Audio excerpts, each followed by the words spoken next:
आत्मने व्यवसायस्य श्रियो ब्रूहि पितामहः। भीष्मोवाच गुरु पूजा च सत्तं वृद्धानां पर्युपासनं श्रवणं चैव शास्त्राणां कूटस्थस्य उच्यते। पुण्य श्लोक प्रमाणान्वये प्रातः स्मरणीय। ब्रह्म सर्वोत्तम ब्रह्मनिष्ठ वेदावतारिका तपोन नित्यात्मोपि सनातन धर्म के प्रकाशुद्धि अनंत श्री भूषित सबलंकृत साक्षात नारायण रूप विराजमान श्री सतगुरुदेव भगवान पावन पवित्र युगल चरणों में कोटि सादर प्रणाम। प्रातः स्मरणीय अर्चनीय वंदनीय नारायण महाराज जी के चरणों में बारंबार दंडवत। परम श्रद्धेय पूज्य सच्चिदानंद जी महाराज जी के श्री चरणों में बारंबार कोटि सादर प्रणाम। उपस्थित श्रद्धा। आओ हम सभी अपने चित्त व्यक्तियों को वहाँ लेकर के चलते हैं जहाँ हमारे सामने सरोने सरकार नंद नंदन श्याम सुंदर करतुम है करतुम अन्यथा करतुम कुरुक्षेत्र के मैदान में सरसैया पर लेटे हुए भीष्म पितामह के सन्मुख बैठे और सभी ऋषि मुनि पास में बैठे हुए हैं। देवन है, अंगिरा है, पराशर है, व्यास है, अत्रि है, वशिष्ठ बिल्कुल सब बैठे। भीष्म पितामह को निमित्त बना करके हम सबको उपदेश करते हैं। कल आपने सुना प्रश्न किया था पितामह जो शास्त्रों के तत्व को नहीं जानता और जिसका मन सदा संशय नहीं रहता है, क्या कहूँ पिता आगे कहीं नहीं, उसे तो सारी जिंदगी भटकते रहते, भटका नहीं रहते, उसको यही नहीं पता उसको करना क्या है। स्थिर बुद्धि जिसकी नहीं है, निश्चयात्मिका बुद्धि नहीं है, जिसके संशय निवृत्त नहीं है और जिसने परमार्थ के लिए कोई निश्चित अपना ध्येय भी नहीं बनाया, लक्ष्य भी नहीं बनाया, उस पुरुष का कल्याण कैसे हो सकता है? उसके कल्याण का कोई उपाय है कि नहीं? भीष्म पितामह कहते हैं तीन बातें करते हैं। गुरु पूजा जय सत्तम वृद्धानाम पर्युपासना श्रवणम चैव शास्त्राणाम कूटस्थस्य श्रेयो उच्यते। सबसे पहले तो गुरु की तो पूजा करें और वृद्धों की जो घर में माता पिता दादा दादी है उनकी सेवा करें और शास्त्रों का श्रवण करें। ये अमोघ शस्त्र है। क्या है ये? खाली नहीं जा सकता, तीन काम करने हैं। ये आपको कल बताया गया। कितने काम करने हैं? ये तीन कार्य करने चाहिए अगर अपना कल्याण आपको चाहिए, हमको चाहिए सबको। सबसे पहले गुरु पूजा नित्य ध्यान मूलम गुरोर मूर्ति पूजा मूलम गुरु मंत्र मूलम गुरोर वाक्य। जो मंत्र लिया ना, जिससे किसी ने मंत्र नहीं लिया किसी से, उसका जीवन ऐसे ही। जिसका कोई गुरु नहीं उसका जीवन शुरू न हुआ। वृंदावन बिहारी। सबसे पहले गुरु पूजा, दूसरा वृद्धों की सेवा और तीसरा शास्त्रों का ठीक ठीक श्रवण। ये आपको कल कथा में बतलाया। आज बता रहे हैं ये तो करना है और क्या नहीं करना है। त्यागना क्या है? अहंकारस्य च त्याग प्रमादस्य च निग्रह। सबसे पहले कहते हैं अहंकार का त्याग करना। खुद ही से अगर तू जुदा हो गया है, खुदा की कसम तो खुदा हो। सबसे बीच में क्या है? अहंकार ही है। सब गड़बड़ क्या करता है? अहंकार का अर्थ जो हम है नहीं वो मान लेते हैं। जो हम है नहीं मान कर बैठ जाते हैं। हम विद्वान है नहीं मान लेते हैं, हम धनवान है नहीं मान लेते हैं, हम शरीर है नहीं मान लेते हैं। ये अहंकार है। और ये मकान दुकान हमारा है नहीं मान लेते। भगवान कहते तुम मुझको अहंकार चढ़ा दे। कर्ता मैंने बनाया नहीं तो बन करके बैठ गया। रोज गाते पत्रम पुष्पम फलम तोयम ये में भक्त्या परीक्षति। पत्र पुष्प फल जो भी दे दे प्रेम सहित में पान करो। हम तुम्हें पता देते हैं, उस पत्ते की बात नहीं करते। पत्र दे दिया, भगवान कहते तो मैंने बनाया। पुष्प दे दिया, ये भी मैंने बनाया। और जल ये भी मैंने बनाया है। और फल ये भी मैंने बनाया है। मेरी बनाई हुई वस्तु मुझको ही दे तो उससे लाभ नहीं है। जो तेरा है वो दीजिए। आदमी का बना हुआ क्या है? ये अहंकार। भगवान ने नहीं बनाया, किसने बना लिया? हमने बना लिया। जाए। माल तो किसी का, अभिमान है हमारा। बोले जो तेरा है वो दे दीजिए, मैं प्रसन्न होता हूँ उससे। भगवान का भोजन ही क्या है? ये अहंकार ही है। पर इसको चढ़ा दीजिए। आज से मैं करता नहीं, ये करता तू नहीं, उनको ही करता रहने दो। पर हम बीच में बन के बैठ जाते हैं और यहाँ पर बैठते हमारा अंतःकरण दूषित होना शुरू हो जाता है और अहंकार निवृत्त हो जाता है तो अंतःकरण शुद्ध हो जाता है। और जहाँ अंतःकरण दूषित हुआ और भगवान गए, वो क्यों क्या गया? उनके त्याग में कोई कमी थी क्या? बच्चों का त्याग कर दिया, गाय का त्याग कर दिया, पतियों का त्याग कर दिया, घर का सब कुछ त्याग करके आई। ऐसे नहीं, और भगवान की तरफ ही गई लक्ष्य। पर जब राज शुरू हुआ, जीव ब्रह्म की एकता, अहंकार आ गया हमारे अंदर भी। जब जीव ब्रह्म की एकता शुरू होती है, अहंकार पीछे आ जाता है, खड़ा हो जाता है आकर। और ये आया और हमारी दृष्टि शरीर पर आ गई और शरीर पर आई और अंतःकरण दूषित होना शुरू हो जाता है। इसलिए कहा जब मैं थी तब हरि नहीं, अब हरि है मैं नाय, प्रेम गली अति साकरी, यावे दोनों नहीं रह सकते। हम सेवा भी करते हैं, गुरु पूजा भी करते हैं और माता पिता की सेवा भी करते हैं, शास्त्रों का श्रवण भी करते हैं। हमारा काम क्यों नहीं बना? और भीष्म पितामह में कहते हैं अमोघ शस्त्र है, ये खाली नहीं जा सकता। पर बीच में अहंकार में आ गए, बीच में अगर ये आ गया तो खाली गया। गुरुपद से पंकज सेवा, तीसरी भक्ति, शर्त रख दी अभिमान रहित होकर के करेगा तो फल देगी। और अभिमान आ गया, फल नहीं देगी, उल्टा काम हो जाएगा और बीमारी बढ़ जाएगी। इसीलिए कहते हैं इसको निकाल दीजिए। इसको अहंकार से त्यागे। अहंकार क्या है? ये सबसे बड़ा घमंड है। और घमंड मूढ़ा नाम विलाता नाम असारम भाषितम बहु। घमंड की मूर्खों की कही हुई असार बातें उनको दूषित अंतःकरण को ही प्रदर्शित करती है। पता चल जाता है किसने बोल रहा है, किससे बोल रहा है? अहंकार से बोल रहा है।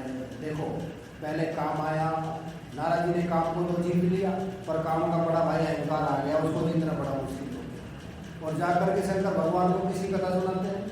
पहले रोज भगवान की कथा सुनाते थे, अब किसी कथा शुरू हो गई, बोले नारद जी सुनाओ कुछ, भगवान की लीलाएं सुनाओ।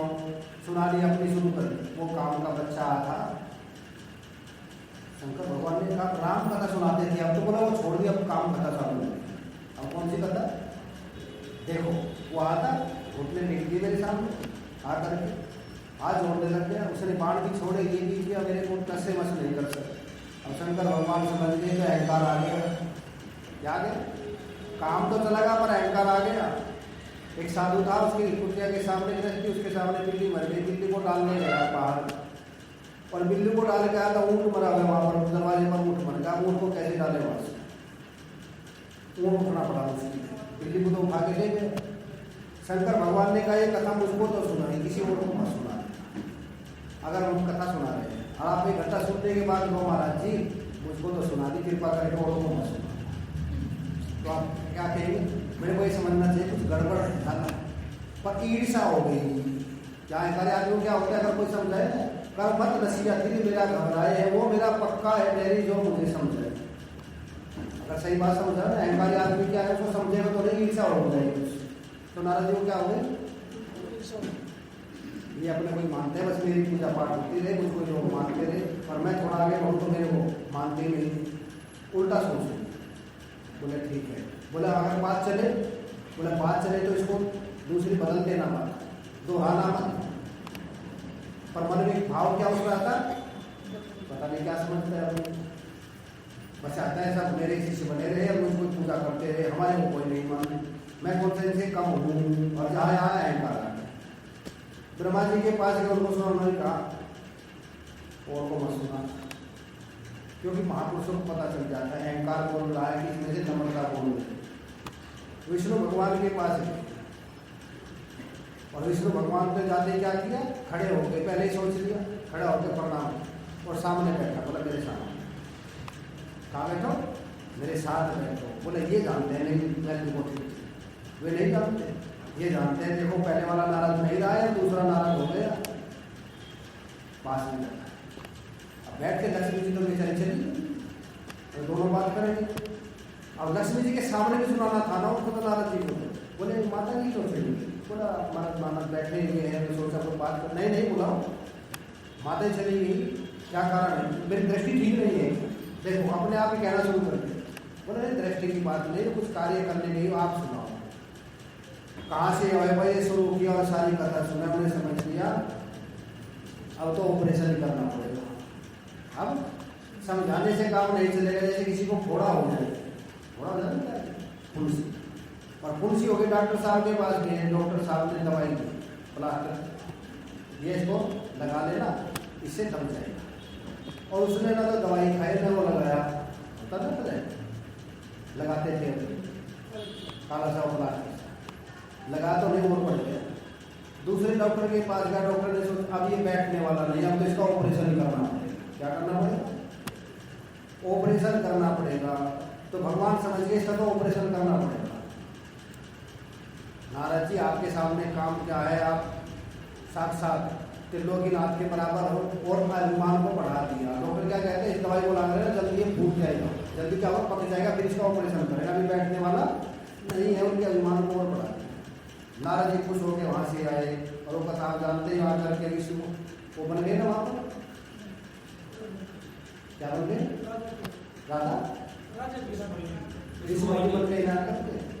तो विष्णु मोहनी का हाथ देख रहे थे, माला तो छोड़ दी, अब क्या कर दिया, एक बार हाथ पकड़ा नारद जी ने, बिना छोड़ के हाथ पकड़ लिया, बोले इसको तो जो पति इसको बनेगा वो साक्षात नारायण के समान होगा, बस उसके मैं ही शादी करूंगा इसके साथ। ये मन का कोई भरोसा नहीं, कब बिगड़ जाए, किसका बिगड़ जाए, कहाँ बिगड़ जाए। कभी अपने मन के भरोसे न रहना, साधो सावधान। हम भरोसा बहुत जल्दी कर लेते हैं अपने मन का, पर पता नहीं कितने चले गए। एक महात्मा जी बैठे हुए थे, रोज आते काशी में, एक वैश्य का कोठा था, वैसा रोज पूछते थी महाराज पक्के महात्माओं की कच्चे। महात्मा जी बोलते नहीं थे। आखिरी समय आ गया, महात्मा जी को 1 घंटे पहले पता चल गया अब आखिरी समय है। बोले महाराज जी कोई इच्छा, बोले इच्छा है, उस वैश्य को बोला। 2-4 शिष्यों ने कहा महाराज की बुद्धि खराब हो गया, इस समय में वैश्य को बुला रहे, भगवान को नहीं बुला। पर 2-4 श्रद्धालु थे ना, श्रद्धालु ने कहा ऐसा नहीं, बुलाओ, गुरु जी का आदेश है, बुलाए। और आकर के कहा बेटी मैं सच्चा महात्मा हूँ। बोले गुरु जी पहले क्यों नहीं बताया? बोले मन का कोई भरोसा नहीं, कब बदलते, अब मेरी आयु खत्म होने वाली है, कभी अपने मन के भरोसे न रहना। क्षण क्षण में बदले वृत्ति जो अपने, कभी अपने मन के भरोसे न रहना।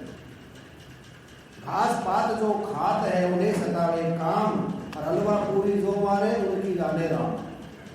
उनकी कौन जाने? उनकी जाने राम, भगवान जाने। तो नारद जी को क्या हो गया, सारा अभिमान धाराशाही हो गया। जब भगवान ने किया, जब जाके थोड़ा नशा कम हुआ। इसीलिए कहते हैं घमंडी आदमी कभी भी अपने मानेगा नहीं, गलती बताओ उसकी क्रोध आएगा।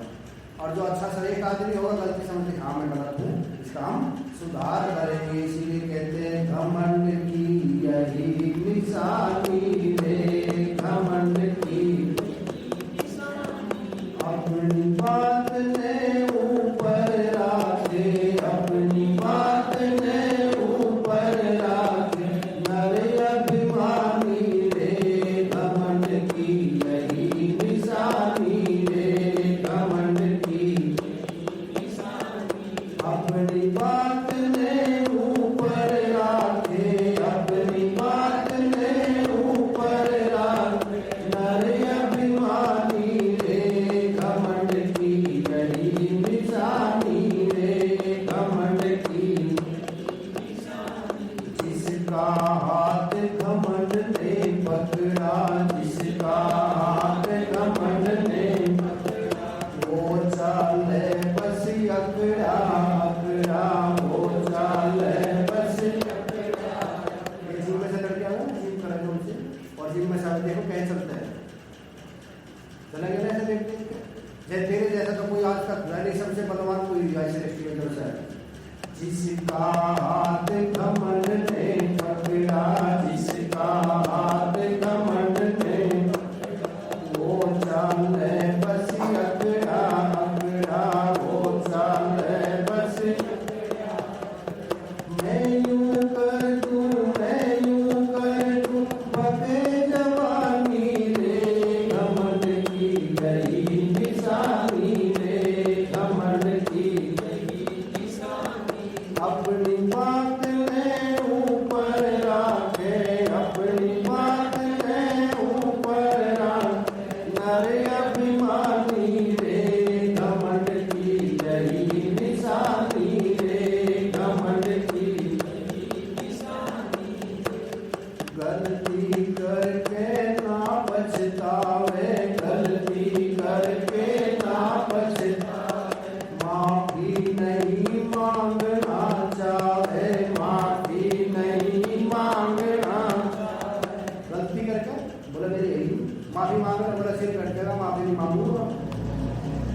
माफी मेरे खाते में लिखी नहीं है, कुछ भी हो जाए।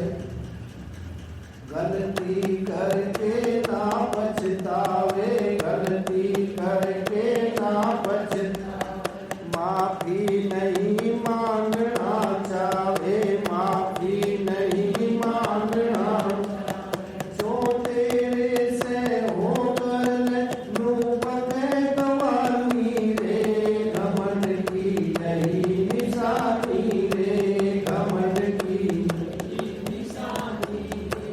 घमंड की यही निशानी रे, घमंड की यही निशानी। अपनी बात ने ऊपर रखे, अपनी बात ने ऊपर रखे, नर अभिमानी रे, घमंड की यही निशानी रे, घमंड की यही निशानी है। अपनी बात को नीचे रखना नहीं, ऊपर रखना। मैं कुछ हूँ, मुझको वीआईपी समझे, मुझको विशेष समझे। जिसके मन में ये आ गया समझ लीजिए घमंड है। और जो सुनते क्या खास बात है, जब सब है ऐसे ही हम हैं। हमारे में क्या खास बात होगी, मेरी हाथ पैर दी है तो ये परमात्मा ने दी है। अगर कोई करे भी, अगर कोई चरण छुए, जैसे महात्मा लोग हम हैं ना छूते, हम ये समझते मेरे को मानता है बड़ा, हम ये छूते हैं, सावधान करते हैं, देखो ये पैर गलत न पड़ जाए, सावधान महात्मा जी, पैर गलत नहीं पड़ जाए, इसीलिए हमको याद दिलाते रहते हैं। ये नहीं सोचते कि हमारे को इतने मानते हैं, ये समझे ये पैर छू के क्या कहते हैं, ये गलत नहीं पड़ जाए, सावधान कर रहे हैं। इनकी बड़ी कृपा है, हमको बार बार सावधान करते हैं, साधो सावधान। अगर यह स्थिति होगी तो कहते हैं वही कूटस्थ को अपने स्वरूप को प्राप्त करता है, कूटस्थ चेतन को प्राप्त करता है। पहले क्या करे, गुरुओं की पूजा करे, फिर माता पिता की सेवा करे, और शास्त्रों का श्रवण करे, और ठीक ठीक समझे, शास्त्रों का श्रवण करके फिर अपने स्वरूप का चिंतन करे, बैठ के धारा प्रवाह, मैं कुठल शुद्ध सच्चिदानंद ब्रह्म हूँ।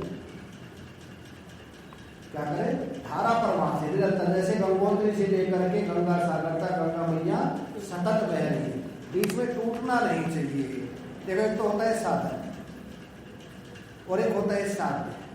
साधन बिल्कुल साध्य की तरफ भी जाना चाहिए, अपना लक्ष्य पहले निर्धारित कर ले, मेरा लक्ष्य ये है और मुझको ये प्राप्त करना है और इसी जन्म में प्राप्त करना है। उसमें जो भी रुकावटें आएगी वो दूर करना है। पहली रुकावट क्या होता है, निर्माण मोहा संग दोषा। गीता में भगवान कहते हैं, यहाँ पर भी कहते हैं, कोई भी साथ उठा लीजिए, बात एक ही है। यहाँ पर कहते सबसे पहले घमंड छोड़ो, वहां पर कहते हैं निर्माण मोहा चित्त संग दोषा, मान और मोह, ये सबसे खतरनाक है। क्रिया का तजना सहज है, सहज परिवार का नेम, पर मान बढ़ाई ईर्षा दुर्लभ तजनाई, इनका त्याग करना बड़ा मुश्किल। मान बढ़ाई संतों में 1 इंच भी घर हो जाए ना आसन, तब कहते हैं मैं छोटा हो जाए। देखते हैं आपको उम्र क्या हाल होता है, घर छोड़ दिया, परिवार छोड़ दिया, पर अभिमान ये छोड़ना बड़ा मुश्किल है। जिसका ये छूट गया उसका सारा कार्य हो गया। इसीलिए कहते हैं राजा रघुगण को यही तो समझा था, बोले तो संतों से सम्मान भी चाहता है, ज्ञान भी चाहता है, दोनों नहीं मिल सकते। संत मिलन को चाहिए तज माया अभिमान, तब उसका कल्याण होगा। माया अभिमान लेकर आ गया, कुछ लेके नहीं जाएगा, उसको और बढ़ाकर ही जाएगा। रहो बड़े तपसा में आती, अगर तेरे को कल्याण करना है तो महापुरुषों के चरण कमलों की रज सिर पर धारण कर। खुदी से अगर तू जुदा हो गया है, खुदा की कसम तू खुदा हो गया। और झुकता वही है जिसमें जान है, अकड़ में खास मुर्दे की पहचान। झुकतेगा कौन, जिस शाखा में फल लग जाते हैं पेड़ पर, देख लेना वो झुक जाता है, और उसका झुक जाना ही फल लगने का प्रमाण है। जो अकड़ा रहता है समझ लीजिए फल आने वाला है नहीं, तो उसको देख लीजिए नम्रता ही है कि अभिमान बढ़ रहा है। क्या बढ़ रहा है, हमारा बढ़ रहा है, तो उसको नीचा करो। उसका नीचा करने का उपाय क्या है, उपाय अपने से बड़ों के पास जाओ। अपने से छोटों के पास रहेंगे तो अभिमान बढ़ेगा, और अपने से बड़ों के पास जाएगा तो अभिमान बढ़ेगा। तो सिर पर अपने ऊपर कोई बड़ा लोग होना चाहिए, जिसके चरणों में आप झुक सके, प्रणाम कर सके, जिनके पास बैठ के कुछ ग्रहण कर सके। अभिमान नीचा वहाँ पर होता है, और जहाँ अपने से छोटों के पास रहेंगे बढ़ेगा कि घटेगा। तो इसीलिए कहते हैं यहाँ पर पहले तो अभिमान, फिर दूसरा क्या है मोह सकल व्याधि कर्मूला ताते पुण्य उपजे बहुसूला। सबसे खतरनाक क्या है?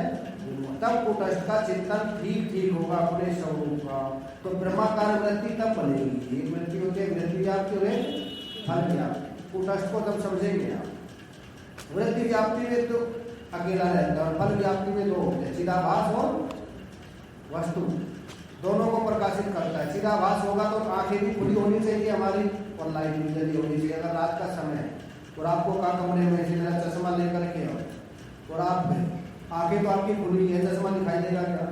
लाइट भी जलानी पड़ेगी, प्रकाश भी चाहिए और आंखें भी खुली चाहिए। प्रकाश तो आंखें खुली नहीं है तभी प्राप्ति नहीं हो, तो दोनों चाहिए।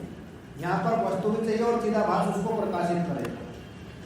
इसको बोलते हैं फल व्याप्ति। फल की प्राप्ति तब होती है, इसीलिए हम संसार का चिंतन करते हैं। कोई भी हमको थकावट नहीं होती, ऊबते नहीं, बातें करते करते 2 घंटे बीत गए, 4 घंटे बीत गए, क्योंकि वहाँ चिदाभास प्रकाशित करते हैं। जैसे हम गाड़ी चला के यहाँ से दिल्ली जाओ, गर्मी है, एसी चल रहा है, थकावट नहीं हो, और साइकिल चला के जाओ तो अपने आप चलानी पड़ेगी। इसलिए भजन में क्या करता है, इसको चिदाभास प्रकाशित नहीं करता। इसलिए भजन में क्या करते हैं, थोड़ी देर में देखो घड़ी देखना शुरू कर देते हैं। कथा सुनते हुए कब बंद करेगा, घड़ी देखना शुरू कर देते हैं। और संसार की बातों में क्योंकि वहाँ चिदाभास प्रकाशित कर, और चिदाभास प्रकाशित करेगा तो हर शरीर में हर अंग को प्रकाशित करेगा। पर कैसे पता चलेगा? जैसे पावर हाउस होता है ना बिजली का, वहाँ से लाइट चली है और वहाँ तार जुड़ते जुड़ते आपके घर तक पहुँच गए कि नहीं पहुँच गए, और आपके घर की लाइट चली गई तो सबसे पहले क्या कहता है, देखो कटआउट तो नहीं हो गया, क्योंकि लाइट वहाँ से आगे नहीं जा रही है। लाइट तो है पर आगे क्यों नहीं जा रही? लाइट को बताएगा कौन? लाइट घर में कहाँ है कहाँ नहीं है कौन बताएगा? मिस्त्री को बुलाएंगे तो ट्रैक्टर रखता है, एक ट्रैक्टर लगा के देखता है, उसमें बल्ब जलता है। जहाँ बल्ब जलेगा समझ लीजिए यहाँ तक तो लाइट है, इससे पीछे लाइट नहीं है। तो ट्रैक्टर काम करता है इसका। कई बार ट्रैक्टर का भी यूज हो जाता है बल्ब और पता नहीं चलता। तो स्थूल शरीर क्या है, इसको देखते हैं लगा करके कहाँ करंट है, कहाँ तक हमारे शरीर में भी। ये भी क्या है, अंतःकरण है ना हमारा, हार्ट है ना, ये क्या है, पावर हाउस है। और यहाँ से सारा नस नाड़ियों में करंट जा रहा है। और कई बार किसी को फालिज मारा गया, यहाँ तो पावर हाउस में तो बिजली है पर वहाँ तक नहीं पहुँचती, वहाँ तक नहीं जाती, इसीलिए वो अंग क्या हो जाता है, खराब हो जाता है। इसी प्रकार कहते हैं हमारे घर तक कहाँ से आए, पावर हाउस से जाकर के ट्रांसफार्मर पाए, ट्रांसफार्मर से एलईडी में, एलईडी से चल करके घर तक पहुँचे। तो हमारे शरीर में 75 करोड़ 75 लाख 75,108 नस नाड़ियाँ। कितनी नस नाड़ियाँ, कितनी वायर फैली हुई है, पर इनको चलाने वाला कौन है?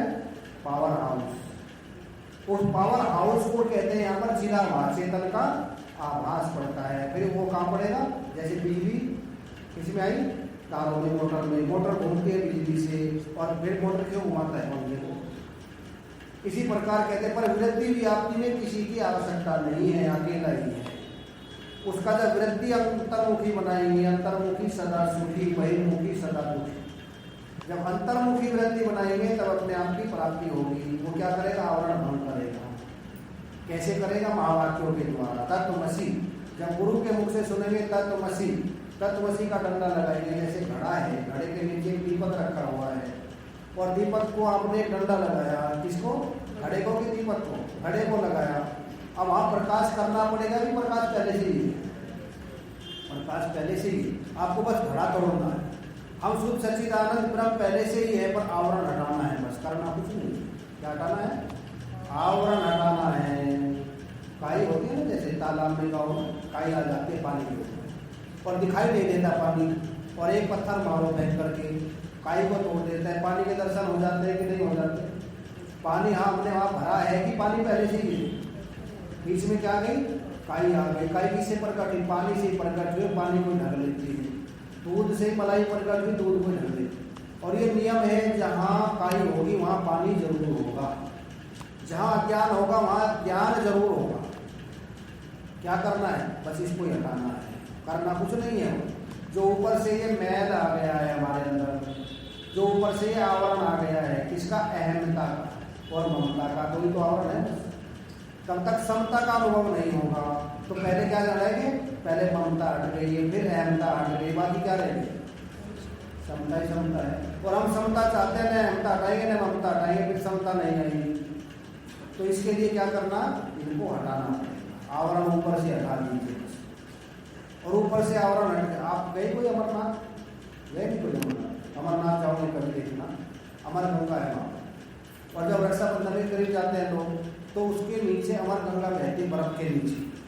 आवाज़ तो सुनाई देती है पर पानी दिखाई नहीं देता। वहाँ कहते हैं लोग अमरगंगा के दर्शन तो कराए, जो पुजारी होते हैं उनको पता होता है। एक बहुत छोटा जैसा मूसल है ना, ऐसा डंडा रखते हैं लकड़ी का, नीचे लोहा लगा रहता है, जोर से मारते हैं उसको और वो बर्फ का ढेरा टूट जाता है और पानी के दर्शन होता है। पानी तो पहले से ही बह रहा है, अब बर्फ क्या है, और नीचे पानी बह रहा है और ऊपर बर्फ उसको ढके हुए हैं। तो हम क्या है, सच्चिदानंद ब्रह्म है। अब ये संसार क्या है, ये तो ब्रह्म ही है, ब्रह्म से अलग कुछ है क्या? जैसे आभूषण सोने से अलग कुछ नहीं है, वह कहने के लिए अलग है। लहरी जैसे गिरा अचल नीची समकैयत भिन्न भिन्न तुलसी सीताराम पर जिन्हें परम प्रिय। कहने के लिए शब्द वाणी से अलग है परंतु अलग नहीं है। कहने के लिए जल लहर जल से अलग है परंतु अलग नहीं है। इसी प्रकार कहने के लिए सीताराम से अलग है, अलग नहीं है, बस कहने के लिए। इसी प्रकार ये संसार भी क्या है, कहने के लिए अलग है, ये संसार है, ये परमात्मा है। परंतु सर्वम खलविदम ब्रह्म। जैसे आभूषण की रग रग में सोना है, तो जगत की रग रग में क्या है, जगदीश्वर ही है। कहने के लिए जगत हो गया, ये जगदीश्वर हो गया समझाने के लिए। परंतु ये जग जग जगदीश रूप में करो इसी का ध्यान, सब में ब्रह्म है एक समान। ये स्थिति कब आएगी, जब हम वृत्ति व्याप्ति बनाएंगे। पर ये कब बनेगी, जब हमारा आवरण तो दूर होगा, विक्षेप भी दूर होना चाहिए। आवरण होता है एक चीज को ढकना, विक्षेप का मतलब होता है एक चीज में कई चीजों का भाषण। कभी हमको संसार अच्छा लगता है, कभी परमात्मा अच्छा लगता है, कभी अहमता अच्छी लगती है, कभी ममता अच्छी लगती है। हमारा निश्चय नहीं होता, संशय में पड़ेगा। संशय आत्मा विनश्यति। और जितने महापुरुष हैं उन्होंने निश्चय कर लिया, निश्चय आत्मिका बुद्धि हो गई। तो भीष्म पितामह भी कहते हैं तुम निश्चय आत्मिका बुद्धि करो, अपना लक्ष्य निर्धारित कर ले और उसके अनुसार चले, प्राप्ति में देरी नहीं होगी। और जो हटाने के लिए कह रहे हैं उसको हटा दीजिए, और जो ग्रहण करने के लिए कहते हैं उसको ग्रहण कर लीजिए। पर हम जो हटाने के लिए कहते हैं उसको तो हटाना नहीं, और जो ग्रहण करना है उसको करना नहीं, और चाहते हैं कि ऐसे ही ऐसे ही काम हो जाए, ऐसे होने वाला नहीं है। इसीलिए अगर करना है तो कहते हैं कि संसार के सभी प्राणियों से क्या करें, प्रेम। एक शरणानंद जी है वृंदावन, बहुत बड़ा सूरदास, उन्होंने कहा अगर प्रेम होगा किसी का तो सबसे होगा। साधक का प्रेम, ये नहीं इससे प्रेम है, इससे नहीं है, इससे नहीं, वो होके बात है। प्रेम होगा तो सबसे होगा, सबसे कर लो प्रेम जगत में। और अनासक्ति होगी तो सबसे होगी, यानी कि प्रेम होगा तो सबसे होगा और अनासक्ति होगी। अगर हम कहेंगे मुझको इससे प्रेम नहीं और सबसे प्रेम है तो हमारा ज्ञान अधूरापन है। क्या कहते हैं, मुझ में राम, तुझ में राम, सब में राम, सबसे कर लो। ये नहीं कहा दो को छोड़ के, चार को छोड़ के, एक को छोड़ के। जब तक हमारे मन में भावना है कि ये मेरे लिए अनुकूल है, ये प्रतिकूल है, इससे प्रेम नहीं करेंगे, इससे करेंगे, तो अधूरे क्या अधूरी है, कुछ प्राप्त नहीं है वहाँ। और जब होगा कि ठीक है इससे भी प्रेम है, इससे भी सबसे प्रेम है, अगर हमारे हाथ की उंगली कट जाए तो प्रेम नहीं है उससे, एक दांत थोड़ा टूट जाए प्रेम नहीं है उससे। इसी प्रकार जो मेरे अनुकूल है प्रतिकूल, अंदर से मैं किसी से भी द्वेष नहीं करूँगा। मैं कौन सो द्वेष करूँ, ये कहना मेरे प्रियतम को मैं ही सब कर। और उनको क्या होता है, प्रेम होता है, मोह नहीं होता। स्वामी रामदेव सुनाते थे, गंगा जी स्नान करने के ज्ञान और मोह। गंगा मैया ने कहा मुझमें डुबकी लगाओ, ज्ञान ने कहा मैं पहले शुद्ध बुद्ध निरंजन हूँ, मोह ने कहा हमको लगा लेते हैं। मोह ने डुबकी लगाई, प्रेम में बदल गए। देखो महापुरुषों को मोह किसी से नहीं होता, प्रेम सबसे होता है। अब नारायण महाराज को किससे मोह था, प्रेम सबसे था, अमीर से भी, गरीब से भी, पढ़े लिखे से भी, अनपढ़ से भी। हमारे महाराज जी को मोह किससे था, किसी से नहीं, प्रेम सबसे था। तो ज्ञानी को क्या होता है, प्रेम होता है, मोह नहीं होता। और सोचे कि इससे नहीं है, इससे है, वो भी अधूरापन रह जाता है। और जब प्रेम होगा तो आनंद आ जाएगा, जब वो वास्तविकता का भी बोध करेगा और वो साकार को ही मानेगा, निराकार को भी। जो मानते ना वो नहीं, परमात्मा साकार नहीं हो सकता, क्यों नहीं हो सकता, साकार ही वही है। और ये भी समझाता ना, आकृति है भगवान की, क्या है, आकृति से तो प्रेम होता है और धातु के वास्तविकता से ज्ञान होता है, समझ होती है। जैसे खान है, खान का आदि बनाया, से आपको कहता है बच्चा ना मेरे को तो घोड़ा चाहिए, ये कहता नहीं मेरे को हाथी चाहिए। आकृति किसी को कुछ पसंद है, किसी को देवी की है, किसी को भगवान श्री कृष्ण की है, किसी को राम की है, किसी को हनुमान जी है, किसी को देवी की है, तो भी आकृति। पर इनमें वास्तविकता क्या है? शुद्ध सच्चिदानंद ब्रह्म है।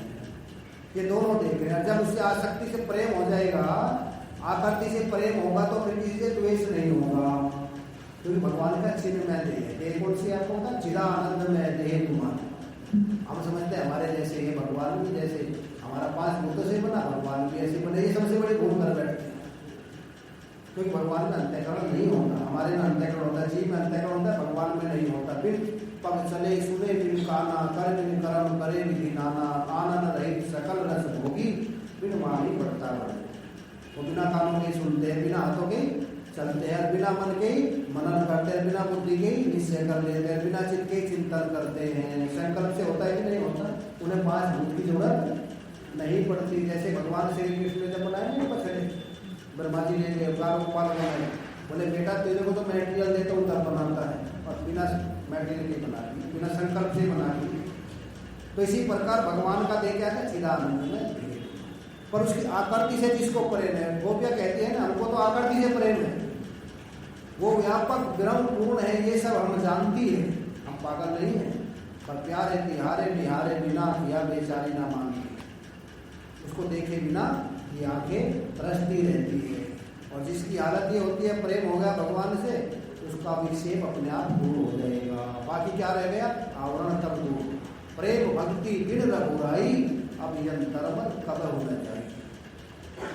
हम सोचे कि इनके बिना चले जाए, कभी नहीं जा सकता। तुलसीदास जी ने बिल्कुल कलम तोड़ दिया। हृदय में क्या होना चाहिए? प्रेम और भक्ति। प्रेम होगा तो द्वेष चला जाएगा, और भक्ति होगी तो विक्षेप चला जाएगा, और बाकी क्या रहेगा? अपना स्वरूप भी रहेगा। प्रेम भक्ति बिन रघुराई, अब यंतरमन कभी नहीं जाएगा। प्रेम होगा भगवान से तो उसके गुण गाएंगे, और उसके गुण गाएंगे तो ठाकुर जी रीझ जाएंगे। और जब उनकी कृपा दृष्टि होगी, आवरण अपने आप भंग हो जाएगा। इसीलिए कहते हैं अगर प्रेम है तो बोलिए सभी राधे राधे बोल श्याम आएंगे, राधे राधे बोल श्याम आएंगे, आएंगे श्याम आएंगे, आएंगे श्याम आएंगे। बोलो राधे राधे बोलो श्याम आएंगे, राधे राधे बोलो श्याम। प्रेम के आंसू जिनके बहते हैं, उनके तो हर अंग संग रहते हैं। प्रेम के आंसू जिनके बहते, उनके तो हर अंग संग रहते। सबसे पहले वाला लक्षण बताइए। पहला लक्षण क्या है? मोह के आंसू होते हैं और एक प्रेम के होते हैं। मोह के आंसू होते हैं गरम, और प्रेम के आंसू या गदा परियते यस्य चित्ता उदत्ते तीक्ष्णमस्ति करुणा। सबने ये लक्षण बताए, योगेश्वरों ने बताया जिसकी वाणी गदगद हो जाती है, आंखों में आंसू आ जाते हैं। तुलसीदास जी बताते हैं बम पुलकावत पुलक शरीरा गदगद गिरा नैन बह गिरा। ये भक्त के लक्षण है। जैसे बादल आ जाते हैं, काले काले बादल छा गए, समझ लीजिए बारिश आने ही वाली है, सब सामान अंदर रख देते।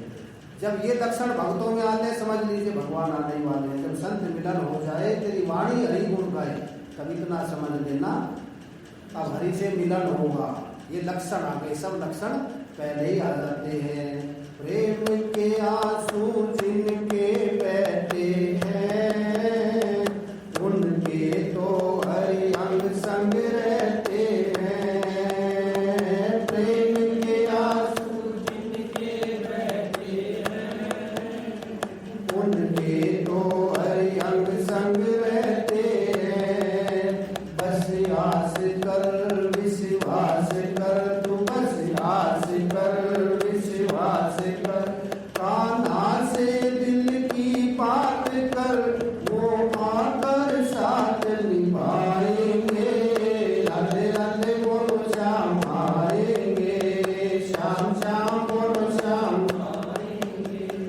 वृंदावन का दूर है, बस तेरी नजर का कसूर है। राधे राधे बोलो श्याम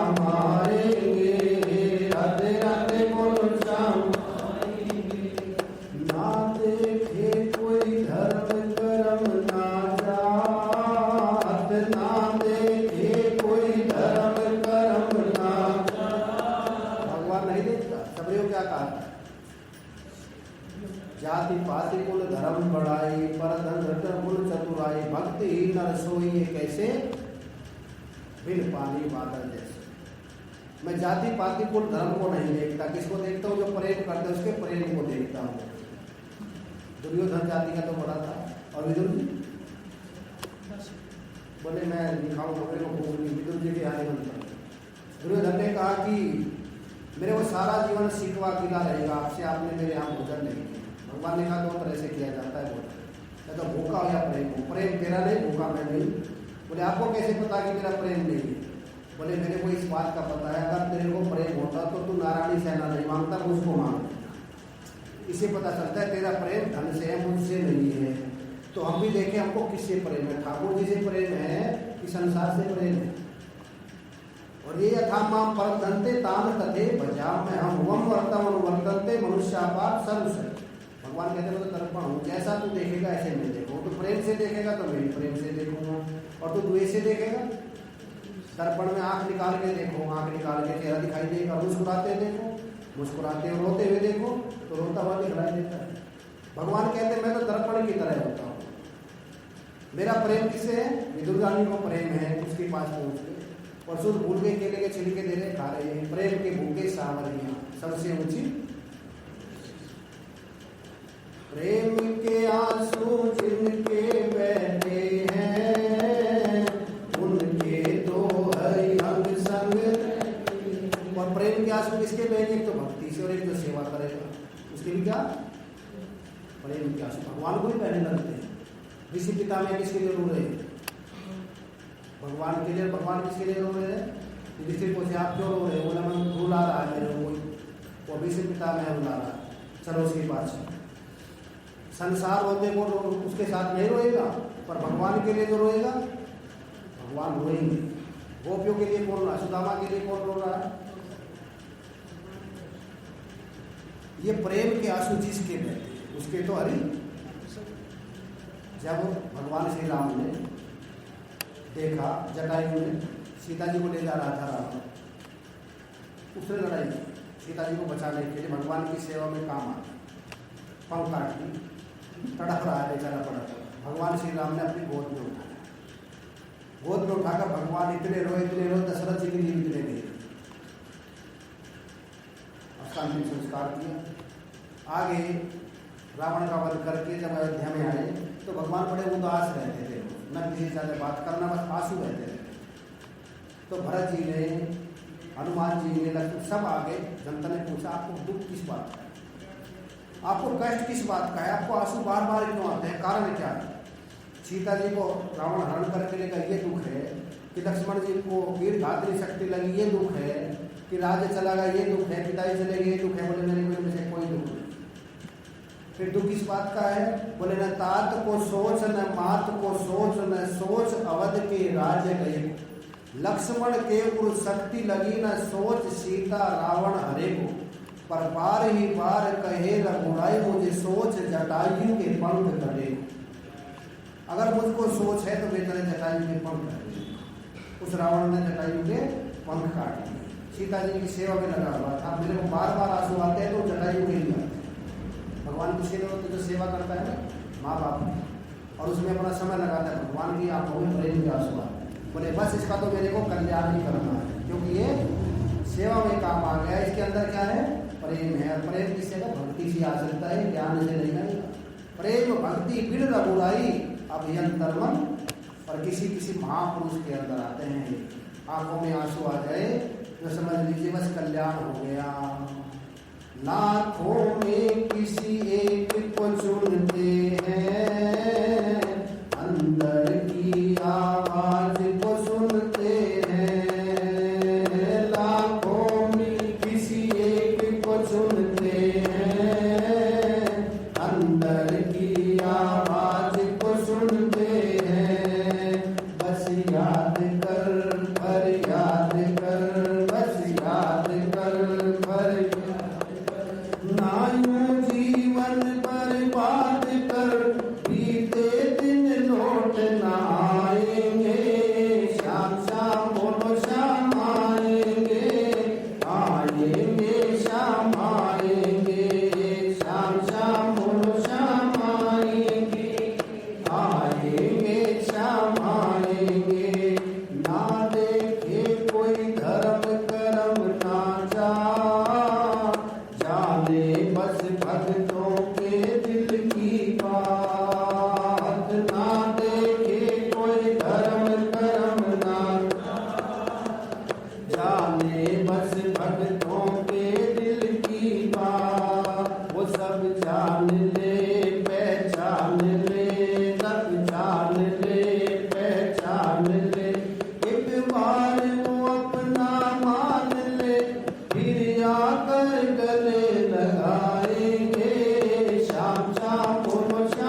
के मोह माया का निकलेगा, परिणाम नरक निकलेगा, भजन का मेरा भी परिणाम अच्छा ही निकलेगा। क्योंकि जब अच्छा करेंगे और अच्छी बात सुनेंगे, भगवान ने कहा था हनुमान जी तू जाकर रावण को मेरी कथा सुना, अगर उसको अच्छी बात अच्छी लगी तो कल्याण हो जाएगा, और अच्छी बात अच्छी न लगी तो उसका सर्वनाश हो जाएगा।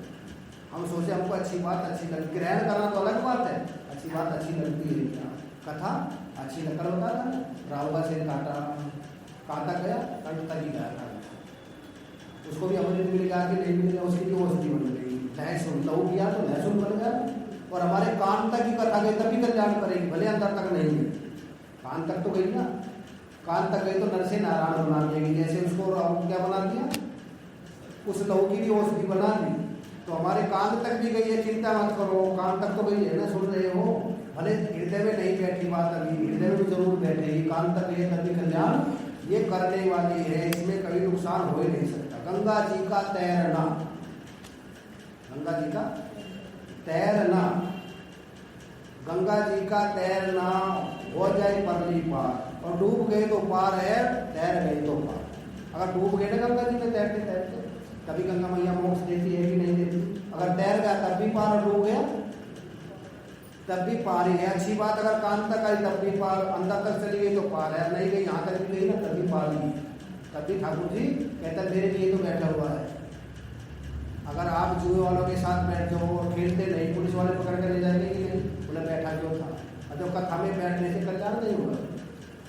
तो इसीलिए निकलेगा मेरी भक्ति का परिणाम, मेरे घर की आएंगे घनश्याम, मैं प्यासी हूँ हरिदासी हूँ, मैं प्यासी हूँ हरिदासी हूँ, राधा की खासम खास हूँ, सुनकर प्रभु तेरे न लाएंगे, श्याम श्याम बोलो श्याम आएंगे, आएंगे श्याम आएंगे, बोलो श्याम श्याम बोलो श्याम आएंगे, आएंगे श्याम आएंगे।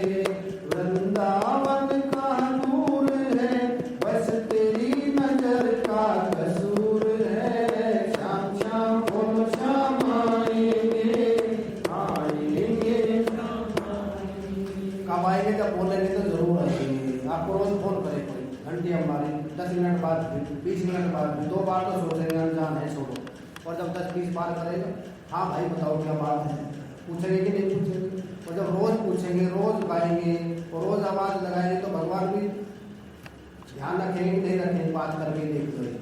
जब रोज पुकारता है ये, तो रोज पुकारते पुकारते पुकार एक दिन जरूर सुनेंगे, और तब ये विक्षेप दूर होगा तो आवरण दूर होने की संभावना है, और विक्षेप दूर नहीं है तो आवरण भी दूर नहीं हो सकता है। इसीलिए शोका दुःखस्य मृतस्य, संसार के सभी प्राणी अगर शोक से दूर होना चाहते हैं तो ये प्रत्यक्ष ज्ञान है, इसको ग्रहण कीजिए। क्या कीजिए, इसको क्या करना है, इसको ठहराना है, हाँ अपने अंदर ठहर जाए, इसको ग्रहण करना है। समझ गया फिर झगड़ा क्या, समझे को धारण करना। क्या धारण करना है, मैं सुन सच्चिदानंद ब्रह्म हूँ, ये विद्या ग्रहण करने की है। सुना और फिर आत्मा श्रोतव्यो मंतव्यो निधिध्यासी, तब यस्य आत्मा का श्रवण करे, मनन करे और फिर निधिध्यासन करे। किसके अंदर ठहरेगी? एक तो सुनने से अकेले से नहीं ठहरेगी, जब महापुरुषों की कृपा भी होगी। चरण दास गुरु कृपा कीनी, उलट गई मेरी नैन। देखो महापुरुषों की कृपा जरूरी है, कृपा बिना बात बनती नहीं है। भीष्म पिता भी कहते हैं कि इसमें क्या होगा, गुरु कृपा केवल्यम। अगर तेरे को ज्ञान प्राप्त करना है तो उन महापुरुषों के पास है। भगवान भी कहते हैं तद विधि परिपर्षण से उपदेक्ष्यन्ति ते ज्ञानम ज्ञानी तत्वदर्शी। उन तत्वदर्शियों के पास जाओ। टावर के पास जाओ, रेंज पूरी हो गई, टावर से दूर चले गए, रेंज मिलेगी क्या?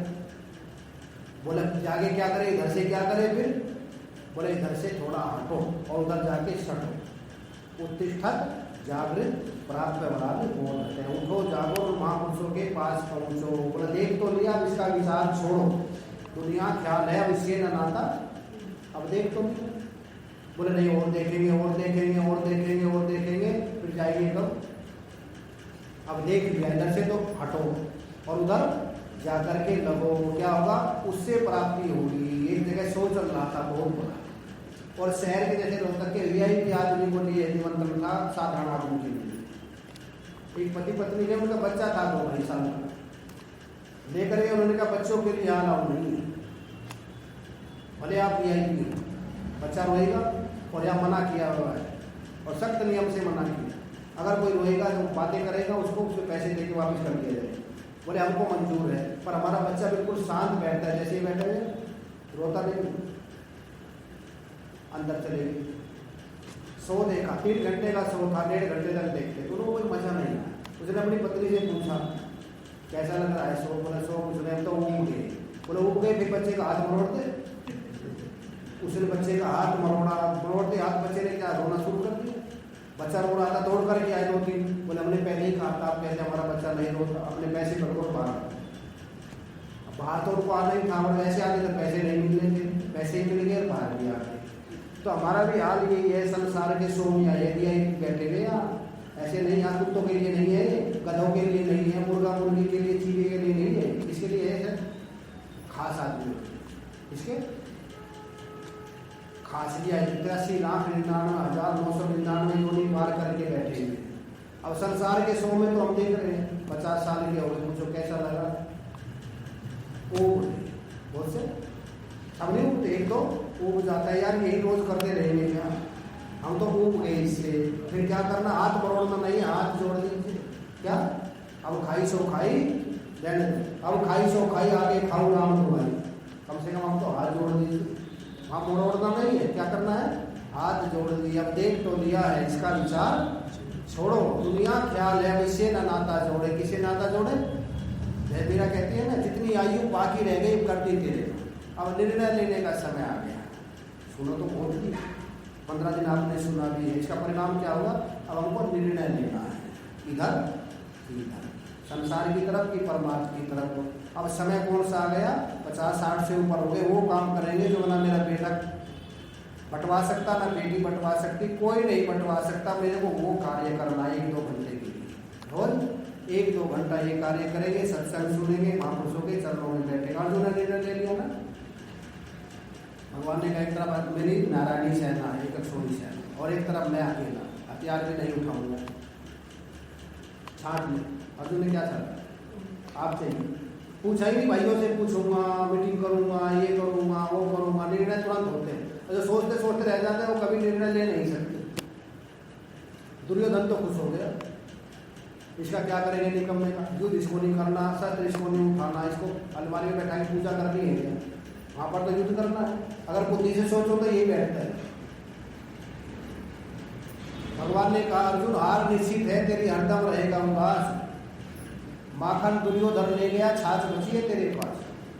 अर्जुन की आंखों में आंसू आ गए, हाथ जोड़ के कहा प्रभु जी जीत निश्चित है, मेरी दास हो सकता नहीं उदास, माखन लेके क्या करूं जब माखन छोड़ है मेरे पास, ये माखन छोड़ तो मेरे पास है ना, और ये है तो सब कुछ मिल गया, जहाँ पे कृपा राम की हो तहाँ पे कृपा करे सब। को निर्णय ले लिया ना, रुक्मणी ने निर्णय ले लिया, एक तरफ शिशुपाल बरात लेके आ गया भगवान जी,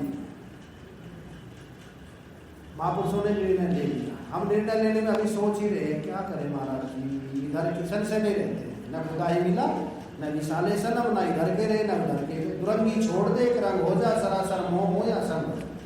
अगर अपने आप नहीं मिल सकते तो महापुरुषों के पास है, उसे पूछे क्या करूं। जा रहा था हाईवे पे गाड़ी चल रही थी 150 की रफ्तार से, यमुना एक्सप्रेस में, उधर से गाय आ गई, उधर से कुत्ता आ गया, इस पे चढ़ाने जरूर पड़ेगी, या फोन करके पूछेगा मम्मी कुत्ते पे चढ़ाऊंगी गाय पे, 150 की रफ्तार से, तब तक तो चले जाए, तुरंत लेना पड़ेगा, कुत्ते पर चढ़ा चलो गाय तो कैसे नहीं। एक तरफ संसार है, एक तरफ परमात्मा, आप अपने आप सोच लो, निर्णय जिसके हाथ में है।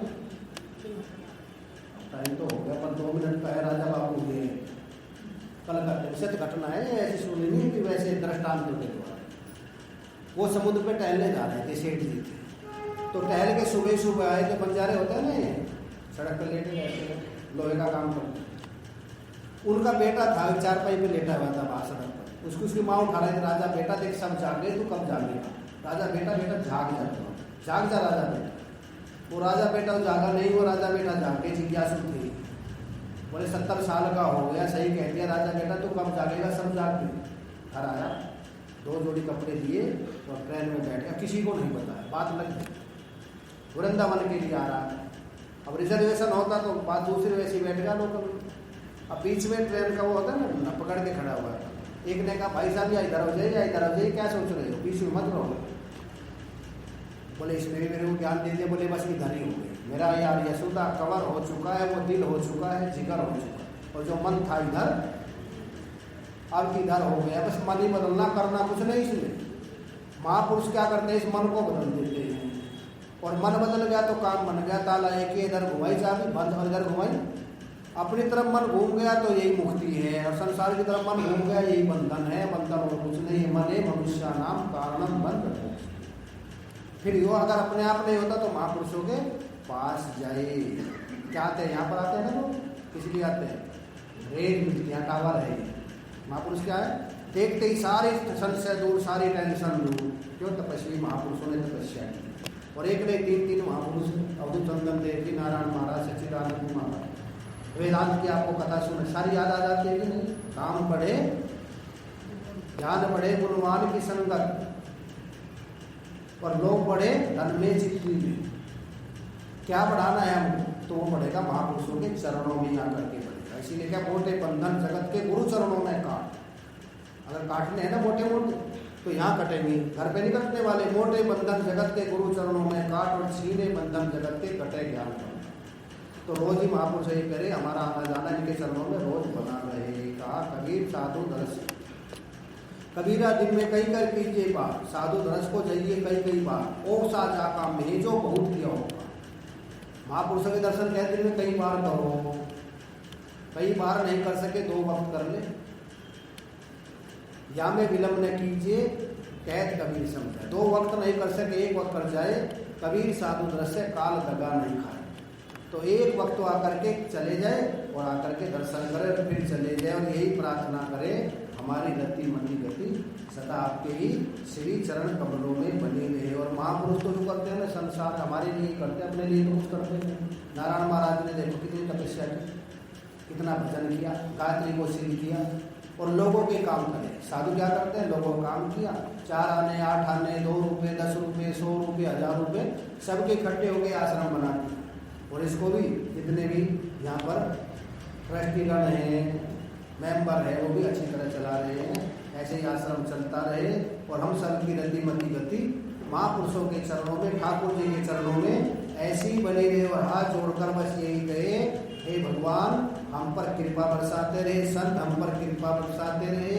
इतनी कृपा सतगुरु जी बनाए रखना,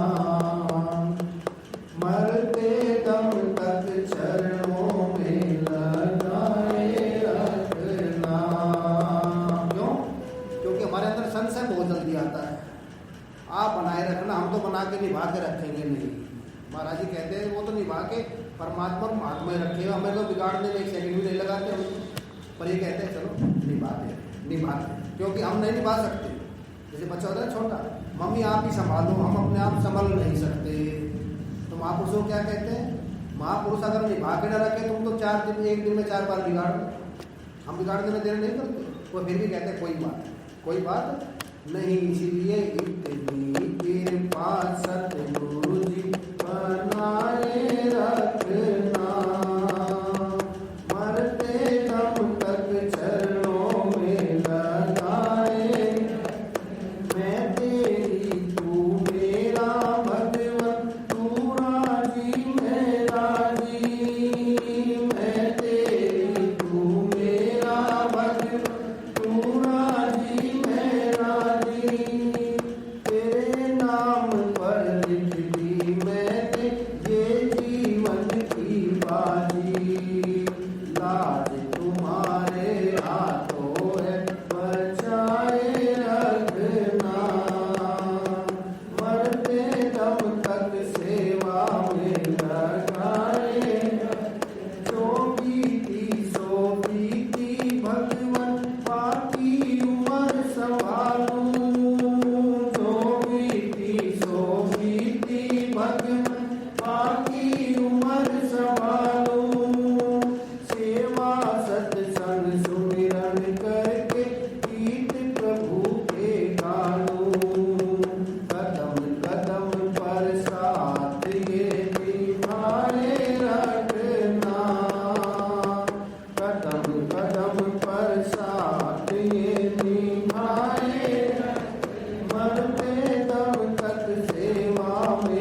आपके चरणों में रहे। तो आपने सभी ने 15 दिन तक बड़ी श्रद्धा, भक्ति, निष्ठा और प्रेम के साथ में कोरोना के होते हुए घबराए नहीं।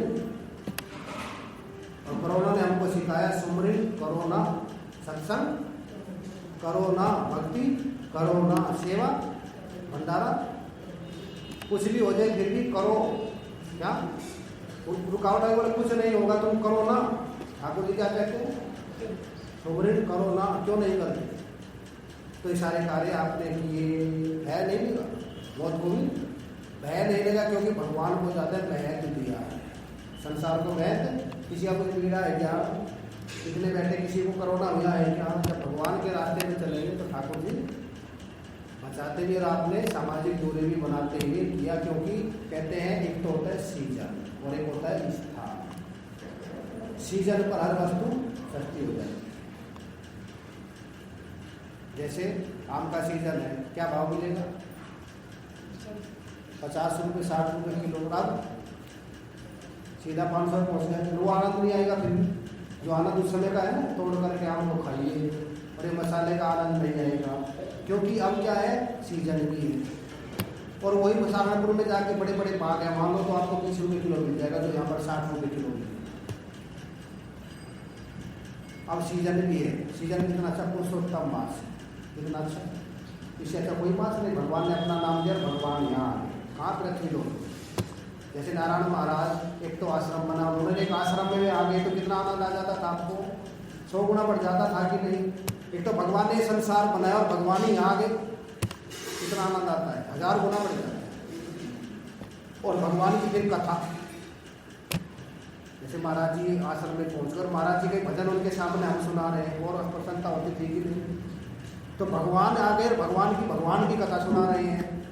तो उसमें कहते हैं जो हजारों जन्मों का है ना, इसी में कर जाएगी। तो आप लोग तो चिंता मत करो, पार होने की ना सोचो, पार हो गए। चिंता क्यों करी तक की मझधार हो गए, बस बैठ जाइए क्या शांति से, क्योंकि अपने आप पार नहीं हो सकते। महापुरुष कहते तुम बैठ जाओ, काल की बहती धार है, कोई उतरता पार है, आजा आजा साधक आजा, नाव मेरी तैयार है। पर भागो वाले बैठ चुके, निर्भागों को संकट, पता नहीं पार होंगे कि नहीं होंगे, पता नहीं पार होंगे कि नहीं होंगे। भगवान से किसी को करूँ था, 2-4 ऐसे थे पहले, उनको फिर भी शंका ही थी, क्या भरोसा इसका, इतना चंचल है, एक बार भी नीचे छोड़ के चटनी हो जाएगी। डरते डरते देख रहे हैं, कभी ऊपर देखते कभी नीचे देखते हैं। बोला हाँ ठीक है, पर फिर भी ये गोवर्धन है, ये बच्चा। माताओं को कोई नहीं, माता तो एकदम से चली, बूढ़े देखे तो विचार कर रहे हैं। कईयों को विचार करने की आदत हो, संशय में रहते हैं, संशयात्मा विनश्यति, इसको संशय नहीं कहती थी। गिरना पड़े गोपाल ये गिरवर गिरना पड़े, कहते हैं संभाल के रखना भगवान को। जिसको विश्वास है तो आराम से सो। तो कहते हैं भागो वाले, निर्भागों को शंका है, डूब न सकती नहीं आगे लेने वाला बांका है। तुम बैठ जाओ बस यहाँ करके नारायण महाराज के चरणों में रोज बैठ जाओ, बस क्या होगा, पार अपने आप ले जाएंगे, इनको ऊपर छोड़ दो। जैसे बस में बैठ जाते हैं, बस वाले में विश्वास है ले जाएगा। फ्लाइट में बैठ जाए, विश्वास है कि कैप्टन हमने देखा भी नहीं, फिर भी विश्वास है ये ले जाएगा। गाड़ी में बैठ गए, विश्वास है ले जाएगा। और भगवान के महापुरुषों के चरणों में बैठे, फिर भी विश्वास है। बोले महाराज जी हो जाएंगे पार, हो जाएंगे पार। पार होने की ना सोचो, पार हो गए, बस बैठे रहो। करना क्या, बोला करना कुछ नहीं, तुम बैठे रहो, बैठ के सुनते रहो। कहीं सुने अनुमोदन करे ही नर भव सागर से करे। तो 15 दिन आप सभी ने बड़ी श्रद्धा भक्ति निष्ठा और प्रेम के साथ सुना, आनंद लिया। जो महापुरुषों ने सुनवाया, मैं तो बस निमित्त मात्र था, सुनाने वाले महापुरुष बैठे हैं, आपने बस उसको थोड़ा भी ग्रहण किया तो जीवन में सार्थकता रहेगी, लोक भी बनेगा और परलोक भी बनेगा। अब आप सभी जी अपने 5 मिनट के लिए भाव प्रकट, भाव क्या है तो आप सभी का आए हैं तो स्वागत है, सम्मान है। उसके बाद में आरती होगी और सभी के प्रसाद ग्रहण करके ही जाएंगे। और सदगुरुदेव महाराज